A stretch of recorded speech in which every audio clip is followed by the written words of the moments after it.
Il y a des photos qui défilent là, regardez. Vous avez peut-être trouvé le thème de mon message. Oui, c'est pas tout à fait, mais... La victoire. La victoire, non. La persévérance. Ah, on se rapproche. Philippiens 3. Alors, c'est la vie chrétienne et le sport. Nous sortons des Jeux Olympiques de Tokyo et la télévision nous a abondamment montré des images de toutes sortes, de différents sports, où les athlètes français se sont illustrés avec des fortunes diverses. Le cyclisme a été décevant, la natation et l'escrime nous ont valu de belles médailles, comme à l'accoutumée. Pour ce qui est de l'athlétisme, la France a brillé par son absence. Par contre, les sports collectifs et le judo, chez les garçons comme chez les filles, nous ont valu de belles surprises. Tu peux arrêter, je pense. Merci. La Bible parle-t-elle de sport?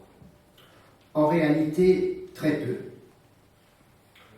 L'apôtre Paul cite le sport comme exemple pour le comparer à la vie chrétienne.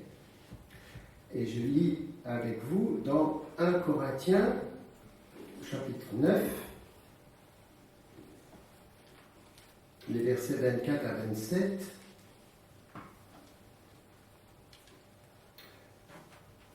Ne savez-vous pas que ceux qui courent dans le stade courent tous, mais qu'un seul remporte le prix?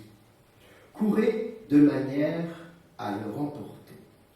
Tous ceux qui combattent s'imposent toute espèce d'abstinence et ils le font pour obtenir une couronne corruptible. Mais nous, faisons-le pour une couronne incorruptible. Moi donc, je cours, non pas comme à l'aventure. Je frappe, non pas comme battant l'air, mais je traite durement mon corps et je le tiens assujetti, de peur d'être moi-même désapprouvé après avoir prêché aux autres.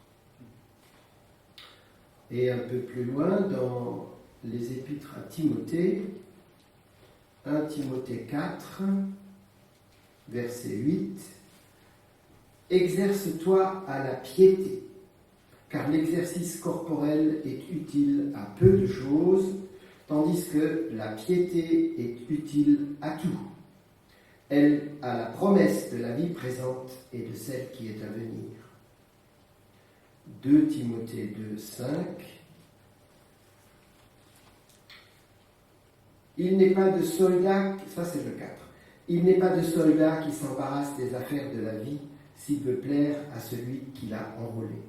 Et l'athlète n'est pas couronné s'il n'a pas combattu suivant les règles. Je résume la pensée de Paul en une phrase. La vie chrétienne est comme une course d'endurance qu'il s'agit de remporter si nous voulons être utiles à Dieu. Ma première partie, c'est l'utilité du sport. À une question sur sa longévité en politique, Winston Churchill aurait répondu « Never sport ». Jamais de sport. Il n'avait pas raison. Le cigare et la bonne chair ne lui ont pas trop réussi. Que dit l'apôtre Paul à Timothée? L'exercice physique est utile à peu de choses, comme nous venons de le lire. Je traduis. L'exercice physique n'est pas inutile, mais ce n'est pas là l'essentiel pour le chrétien. Nous avons reçu de Dieu un corps dont nous avons à prendre soin, car ce corps, c'est aussi le temple du Saint-Esprit. Et dans ce sens, le sport est utile. Les médecins nous recommandent une demi-heure d'exercice physique par jour, plutôt qu'un grand effort hebdomadaire. Vous savez quel est le sport le plus pratiqué dans la Bible? C'est la marche. Abraham a marché de Mésopotamie en Canaan. Jacob aussi. Le peuple hébreu a marché. d'Égypte vers le pays promis et pas par le plus court chemin. Jésus a arpenté la Palestine de long en large et de haut en bas avec ses disciples. Et l'apôtre Paul, avec ses compagnons de voyage, s'ils ont parfois pris le bateau, le plus souvent ils ont marché de ville en ville, de Syrie en Cappadoce, en Asie mineure, en Macédoine, en Grèce, et j'en oublie. En vérité, quand je dis que la marche c'est le sport de la Bible, c'est plutôt une boutade. Car à l'époque, le sport était réservé à une élite. Et les gens ordinaires marchaient, non pas comme un sport, c'était pas un loisir, mais c'était tout bonnement le moyen de déplacement le plus courant et le moins cher. Deuxième partie, la vie chrétienne est une course. Paul nous dit, courons pour remporter le prix. Remporter une course nécessite un objectif et de la discipline. Quel que soit le sport d'ailleurs, il faut s'entraîner régulièrement, voire quotidiennement. S'alimenter sainement et sans excès. On nous répète 5 fruits et légumes par jour, c'est juste. Éviter des produits dangereux comme l'alcool et le tabac. Fuir les dopants qui, s'ils sont décelés, vous valent le discrédit et le déshonneur. Paul nous explique que la vie chrétienne est semblable à une course de fond qui demande un travail soutenu, une préparation astreignante et le renoncement à soi-même. Je dirais que la vie chrétienne n'est pas pour des amateurs. Nous, chrétiens, ne courons pas après une médaille, une couronne de laurier ou un diplôme. La couronne de laurier va se flétrir. La médaille va perdre son lustre et finira dans un tiroir. Le diplôme, jauni et mangé par les mites, sera jeté à la poubelle lors d'un déménagement. Mais nous courons pour obtenir une récompense céleste et éternelle. Attention, cette récompense, ce n'est pas le salut. Le salut nous est donné gratuitement, comme nous l'avons entendu tout à l'heure, au travers du sacrifice de Christ. Nous pouvons faire tous les efforts que nous voulons. Jamais nous ne pourrons ainsi gagner le paradis. Alors, de quoi s'agit-il, cette récompense céleste et éternelle? Eh bien, je vais vous décevoir. Je n'en sais trop rien. Et la Bible est mystérieuse là-dessus et n'en parle que par allusion. Mais ce sera merveilleux. Et vous savez pourquoi? Parce que tout ce que Dieu fait est merveilleux. Alors, faisons-lui confiance. La création sur cette terre est fantastique et les savants le découvrent de plus en plus. Que ce soit l'immensité de l'univers, la précision de l'infiniment petit, l'alternance du jour et de la nuit, la succession des saisons, les végétaux qui absorbent le gaz carbonique et restituent l'oxygène nécessaire à la vie des animaux et des hommes, tout cela a été créé, imaginé par un Dieu merveilleux qui fera aussi pour nous dans la vie éternelle des choses merveilleuses. La vie dans l'au-delà prévue par ce même Créateur ne sera pas moins fantastique. Laissons-nous donc surprendre. Si la Bible ne nous dit pas tout, Dieu a ses raisons. Troisième partie, je traite durement mon corps. Que veut dire Paul par là? Qu'il discipline son corps par des privations, par l'observation de règles, tout comme le ferait un athlète de haut niveau. Au Moyen-Âge, et par la suite encore longtemps, on avait mal compris ces versets, et dans les monastères, on interdisait aux moines de parler, on les faisait se lever plusieurs fois la nuit pour chanter et prier, et on les encourageait même à des autoflagellations ou des pénitences comme la robe de bure qui gratte la peau. Et on pensait ainsi s'approcher davantage de Dieu et mériter plus son pardon par la privation de nourriture ou de sommeil et par des souffrances volontaires. Si la Bible parle de jeûne dans des cas précis, pour appuyer des prières notamment, elle n'encourage nullement à ces pratiques dangereuses d'un autre temps. Alors comment vivait Paul au quotidien ? Il ne nous l'a pas dit. Et c'est dommage. Mais peut-être que c'est mieux qu'on ne le sache pas, parce que sinon on offrait de nouveau des règles pour les chrétiens et on dirait voilà, il faut faire comme ça, comme ça, comme ça. Paul nous raconte dans un passage célèbre de 2 Corinthiens 11 tout ce qu'il a souffert pour Christ. Mais c'est pas de ça qu'il parle quand il dit « Je discipline mon corps par des privations ». Mais je vous le lis quand même. 2 Corinthiens 11.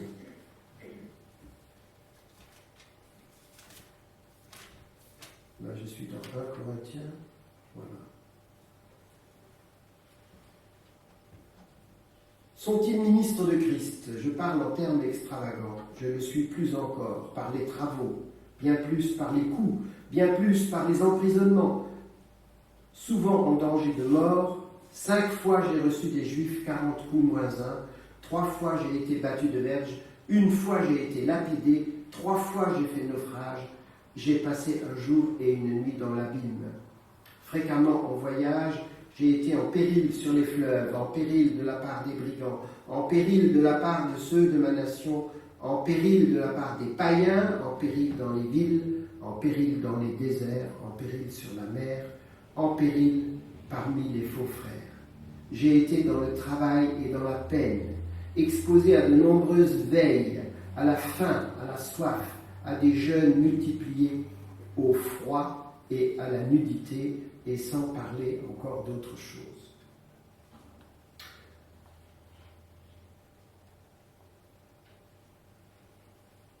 Quand Paul dit « je traite durement mon corps », il parle d'autre chose que ce que ses ennemis lui ont fait subir. Et pourtant, ce même Paul dit au chapitre 10 « mangez de tout ce qui se vend au marché. Vous êtes libres. » Alors si j'imagine Paul menant une vie d'ascète, qui se lève à l'aube, sans doute, à l'époque, on n'avait pas l'électricité, on n'avait pas les commodités, donc on se levait sans doute à l'aube et on se couchait plus tôt. Je pense qu'il se contentait aussi d'une nourriture frugale, et comme il travaillait beaucoup, il travaillait à la fois pour ne pas être à la charge des églises, et il écrivait beaucoup de lettres, et il était actif constamment. Paul ne fait pas de sa vie une règle. Il se donne en modèle et dit « Faites comme moi si vous le pouvez ». Mais je ne suis pas sûr non plus qu'il menait une vie d'ascète en permanence. En tout cas, Jésus n'est pas contre la fête et les réjouissances. Jésus ne refuse jamais les invitations à manger. Et quand on lui demande pourquoi ses disciples ne jeûnent pas comme les disciples de Jean, il répond, ils ont, je ne sais pas par cœur, ils ont leur ami avec eux, pourquoi jeûneraient-ils ? C'est dans Luc au chapitre 5, les versets 34 et 35. Pouvez-vous faire jeûner les amis de l'époux pendant que l'époux est avec eux ? Les jours viendront où l'époux leur sera enlevé, alors ils jeûneront en ces jours-là.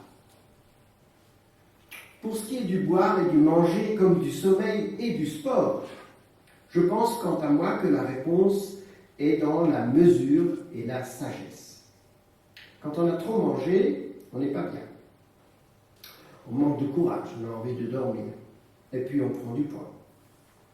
Quand on est trop bien nourri et qu'on ne pratique pas un métier physique comme bûcheron ou agriculteur, eh bien, on prend du poids et ce n'est bon ni pour le cœur, ni pour les articulations, ni pour rien dans notre cœur, dans notre corps. Et si on a trop bu, d'alcool, je veux dire, vous le savez bien, eh bien on dit des bêtises, on perd le discernement, on risque l'accident. Ce sont des banalités, ce que je dis. Donc c'est à éviter. Faut-il s'abstenir de vin complètement? La parole ne dit pas ça. Jésus a bu du vin, il a même transformé l'eau en vin, et il a institué la scène, un repas symbolique fait de pain et de vin pour que nous nous souvenions de son sacrifice. Quant au sommeil, faire la grasse matinée de temps à autre n'est peut-être pas un péché. Par contre, rester au lit le matin trop longtemps n'est pas utile. Le sport peut avoir des dangers. On apprend tous les jours que tel sportif, parce qu'il s'est entraîné trop souvent, trop longtemps, il a des tendinites, il s'est blessé, il ne peut plus jouer. Pour le sport et pour les exercices physiques, je tends à penser que cela procède du même principe. Un peu, oui, beaucoup, ça peut être trop. Le sport, comme toute autre activité, peut devenir une passion, un besoin, une addiction. Pascal, dans son message de dimanche dernier, nous a posé les bonnes questions. Qu'est-ce qui compte plus que Dieu dans ma vie? De quoi aurais-je du mal à me passer? Quelle activité est devenue trop envahissante dans ma vie qui vient en concurrence avec la piété, la prière, la lecture de la Bible, la vie d'église? Si c'est un sport qui a pris la première place, c'est devenu une idole. Et pour beaucoup de sportifs de haut niveau, le sport est leur Dieu. Et eux-mêmes deviennent des idoles pour leurs admirateurs. Regardez ce qui s'est passé à Paris lorsque Lionel Messi a été acheté de Barcelone au PSG. C'est de la folie, ce que les gens sont capables de faire pour leur idole. Je connais un monsieur qui collectionne les jeux de société. Sa femme l'a quitté. La nouvelle compagne de ce monsieur m'a dit que dans la maison, il y a une pièce qui est dédiée aux jeux de société. Vous comprenez un peu l'importance que prend. Voilà. Il vaut peut-être mieux faire du sport que de collectionner les boîtes d'allumettes ou des sous-bocs de bière, mais si ça devient une passion dévorante, c'est comme pour toutes les passions dévorantes, si ça prend la place de Dieu, c'est pas bon. Je fais partie du club vosgien de Niederbronn, je ne fais pas de publicité. Le club organise les marches le dimanche matin et le jeudi après-midi. Mais je n'y vais pas le dimanche. Je donne la priorité au culte. Quand j'étais plus jeune, j'aimais la natation, la bicyclette, le volleyball. Maintenant, je pratique surtout la marche, le sport biblique par excellence. Entre guillemets, la marche, c'est un peu le sport des vieux, qui ne peuvent plus faire d'autres sports. On se réjouit tout de même, ma femme et moi, de cette semaine de rando que nous organisons en Forêt-Noire en septembre, un camp auquel participent d'ailleurs bon nombre de nos amis ici. Je pense à Teddy Riner, qui avait décroché l'or à 2 Olympiades, Londres et Rio, et qui était attendu, super favori, à Tokyo, et qui a échoué en quart de finale, et qui a dû se contenter d'une médaille de bronze. Les Français étaient déçus. Mais notre judoka avait l'air presque content. Il a réussi, à 32 ans, à se remobiliser après la défaite et à gagner finalement une 3e place. Il aurait pu dire, avec un peu d'humour, voilà un métal que je n'avais pas encore. Il a fait sien l'adage de Pierre de Coubertin, l'essentiel n'est pas de gagner, mais de participer. À quelqu'un qui l'interrogeait, qui le mettait un peu en question parce qu'il n'avait que la médaille de bronze, il aurait répondu, si quelqu'un me critique, mais il n'a qu'à faire ce que j'ai fait. Voilà. Ce qui a fait rire les personnes autour. Plus fort encore, quelqu'un de moins connu, Joan Diniz, 43 ans. Déjà médaille d'or à Rio, le 50 km marche, une épreuve terrible qui dure 3h30. Plusieurs fois blessé ces derniers temps, il a dû abandonner et il avait ces mots, c'était la course de trop. Mais il ne regrettait rien, il n'avait pas l'air abattu, au contraire, il semblait fier, à 43 ans, d'avoir participé à une épreuve olympique de haut niveau avec les meilleurs mondiaux, d'avoir été sélectionné pour aller à Tokyo. Le sportif de haut niveau doit être un exemple pour le chrétien. C'est la dernière partie.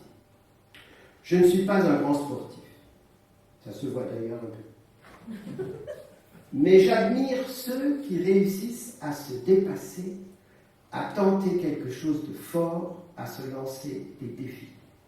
Je pense à Jacques et Laurent, qui, avec des jeunes, ont fait un camp de randonnée avec des marches autrement corsées que ce que nous allons faire en forêt noire. Je pense à la famille Windler, qui campe et pédale en Champagne avec un temps plutôt automnal qu'estival. En tant que chrétiens, nous nous contentons souvent d'une petite vie médiocre, nous appuyant un peu facilement sur l'assurance du salut. Or, Paul nous dit autre chose.